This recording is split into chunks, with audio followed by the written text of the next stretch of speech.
نہیں چاچی، ایسا مت کریں، میں جل جاؤں گی۔ بتا، پھر کہے گی اپنے چچا سے مجھے اسکول جانا ہے؟ بول۔ وہ گرم سریا لیے اس کے پاس آ رہے تھے۔ چاچی مجھے بھی پڑھنا ہے، دائم اور فری کی طرح۔ نہیں پڑھوں گی تو سب لوگ مجھ سے نفرت کریں گے۔ روتی ہوئی وہ دور جا رہے تھے۔ بھاگنے کے لیے جیسے ہی مڑی تو وہ گرم سریا اس کی پشت میں پیوست ہو گیا۔ اپنی بچپن کی چیخوں سے بچتے، کانوں پر ہاتھ رکھتی وہ نیچے بیٹھتی جا رہے تھے۔ گھٹنوں میں سر دیے وہ پھوٹ پھوٹ کر رو دیتے۔ میں اپنی مرضی سے ان پڑھ نہیں بنی بابو، نہیں۔ ہیلو بیٹا، تو نے کھانا کھایا؟ ٹھیک سے پہنچ گیا تھا نا؟ وہ ہاسٹل کے کمرے میں لیٹا فون پر بات کر رہا تھا۔ 25-26 سال کا سنجیدہ سا لڑکا۔ ہاں امی، پہنچ گیا تھا اور کھانا بھی کھا لیا۔ تو نے ایویں ضد کر لی ہاسٹل میں رہے گا؟ ارے لاہور میں اپنی ہیر بھی تو رہتی ہے، تو اس کے گھر رہ لیتا۔ چاچی نے منہ کا زاویہ بگاڑ کر کہا۔ نہیں امی، ہیر کے گھر نہیں۔ میں نہیں چاہتا میری وجہ سے مرزا اسے کچھ کہے۔ اب میں ہیر کا سامنا نہیں کرنا چاہتا۔ دائم دیکھ پتر، جو کچھ بھی ہوا وہ قسمت تھے۔ ہیر کا رشتہ پہلے سے مرزا سے طے تھا، ہم کچھ نہیں کر سکتے تھے۔ اس نے ایک شرط بھری۔ امی، مجھے صرف ایک بات بتائیں کہ جب ہیر کے والدین گئے تو دادی کی دوست نے ہیر کے سر پر ہاتھ رکھ کر کہا کہ یہ میری بیٹی ہے، تب آپ کا ہاتھ کہاں تھا؟ کیوں نہیں کہا میری بیٹی ہے یہ، گھر کی بیٹی گھر میں رہے گی؟ دائم پتر، تیرا اور ہیر کا کوئی جوڑ نہیں تھا۔ کہاں وہ عام سی شکل و صورت والی ان پڑھ جاہل گنوار، اور کہاں تو میرا پڑھا لکھا ڈاکٹر۔ امی بس کر دیں، اب تو بخش دیں اسے۔ میں نے ہیر سے بچپن سے محبت کی تھی، مگر آپ میرے جذباتوں کو نہیں دیکھ پائیں۔ دادی سمجھتی تھی، مگر آپ کا رویہ ڈراتا تھا انہیں کہ آپ اس کے ساتھ کیسا سلوک کریں گے، اس لیے ہم سب سے دور بھیج دیا اسے۔ یہ گلہ ساری زندگی رہے گا مجھے۔ اس نے غصے سے فون بند کر دیا تھا۔ دائم ہیر سے 1 سال بڑا تھا اور اس کا ابھی ابھی لاہور میڈیکل یونی میں ایڈمیشن ہوا تھا۔ وہ ڈاکٹر کیوں بننا چاہتا تھا، اس کے پیچھے بھی ہیر کی خواہش تھی۔ اس نے آنکھیں بند کی۔ ڈاکٹر بابو، میرا بھی علاج کر دو۔ 6 سال کی ہیر اس کے سامنے معصوم سا چہرہ بنا کر بیٹھی تھی۔ کیا ہوا ہے جی آپ کو؟ اس نے اپنے ابا کا چشمہ نیچے کر کر کہا۔ میرے سر وچ درد رہتی ہے، ادھر آؤ میں آپ کا علاج کرتا ہوں۔ وہ اس کا سر دبانے لگا۔ لے، ایسا تھوڑی کرتے ہیں، ڈاکٹر تو دوائیاں دیتے ہیں۔ جب میں وڈا والا ڈاکٹر بن جاؤں گا نا تو دوائیاں دوں گا۔ ہیں سچی؟ تو جلدی جلدی وڈا والا ڈاکٹر بن جا، مجھے بڑے چنگے لگتے ہیں ڈاکٹر۔ بند آنکھوں سے ایک آنسو گرا تھا۔ ہیر، خدا کرے مرزا تم سے اتنی محبت کرے، تم سب بھول جاؤ، ہر درد، ہر تکلیف، تمہارا ہر زخم بھر دے وہ۔ اور جہاں تک رہی میرے درد کی دوا، تو شاید ہی ہے کہ اب کوئی کر سکے۔ اگلے دن وہ یونیورسٹی آیا تھا۔ کلاسز ابھی شروع نہیں ہوئی تھی۔ وہ یونی دیکھ رہا تھا کہ گرلز واش روم سے اسے دروازہ پیٹنے کی آواز آئی۔ Help me please, somebody help me. دروازے کے پیچھے کوئی التجا کر رہی تھی۔ وہ نہ چاہتے ہوئے بھی وہاں آ گیا۔ دروازے کو باہر سے کنڈی لگی تھی۔ اس نے کنڈی کھولی تو وہ جن کی طرح حاضر ہوئی اور آتے ہی دائم کو تھپڑ جڑ دیا۔ وہ منہ کھولے اسے دیکھتا رہ گیا۔ تمہیں شرم نہیں آتی؟ کسی لڑکی کو اس طرح واش روم میں بند کرتے؟ ابھی بند کیا ہے اور ابھی کھول کر یہ ثابت کرنا چاہتے ہو کہ تم اچھے ہو؟ ناک پر چشمہ درست کرتے وہ بس اسے دیکھے جا رہا تھا جب 2 لڑکیاں آئیں۔ امل، تم ٹھیک ہو؟ شکر۔ میں نے سائم اور زرتاشا کی باتیں سنی کہ انہوں نے تمہیں واش روم میں لاک کر دیا تھا۔ لڑکی کی بات سن کر اس نے دائم کی جانب دیکھا، جو سنجیدہ سے نیچے دیکھ رہا تھا، اور پھر واک آؤٹ کر گیا۔ رکیں، میری بات سنیں۔ مگر وہ چلا گیا تھا۔ کیا ہوا امل؟ یہ کیا کر رہا تھا یہاں؟ اس نے ہی نکالا تھا مجھے۔ مجھے لگا شاید خود ہی بند کر کے نکالا ہے اس نے مجھے، ورنہ گرلز واش روم میں کیوں ہوتا؟ بتاتے وہ شرمندہ سی ہو گئی تھی۔ کیا؟ واٹ؟ ان دونوں نے ایک ساتھ کہا، مگر طوفان کی دھمک پڑ چکی تھی اور اب صرف تباہی پھیلنے والی تھی۔ وہ کلاس میں کتابوں میں سر دیے بیٹھا تھا، کسی کی جانب بھی متوجہ نہیں تھا، مگر وہ اسے تو جیسے توجہ کا مرکز ہی آج ملا تھا۔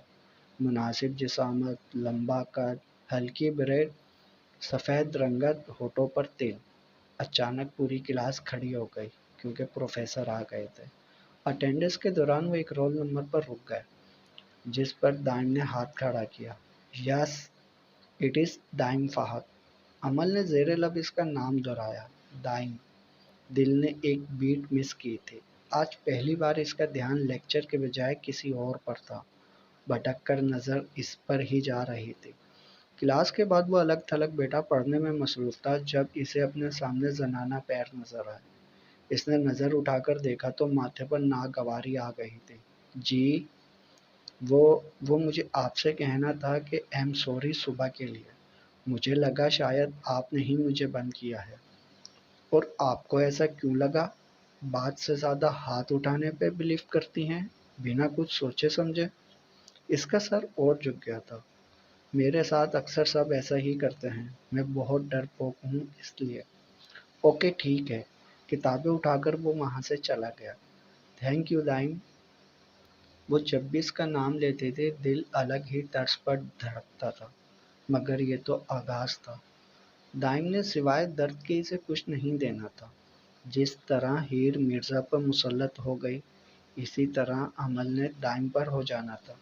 لیکن کیا فرید دانیال پر مسلط کی جانے والی تھی یا ان کی کہانی کچھ اور تھی؟ جاری ہے بقیہ اگلے پارٹ میں۔ تمام پارٹس پڑھنے کے لیے چینل سبسکرائب کریں، اور جن ریڈرز نے سبسکرائب نہیں کیا ہوا وہ بھی سبسکرائب کر لیں تاکہ انہیں تمام پارٹس آسانی سے مل سکیں۔ لائک ضرور کریں اور کمنٹس میں اپنی رائے بھی بتائیں۔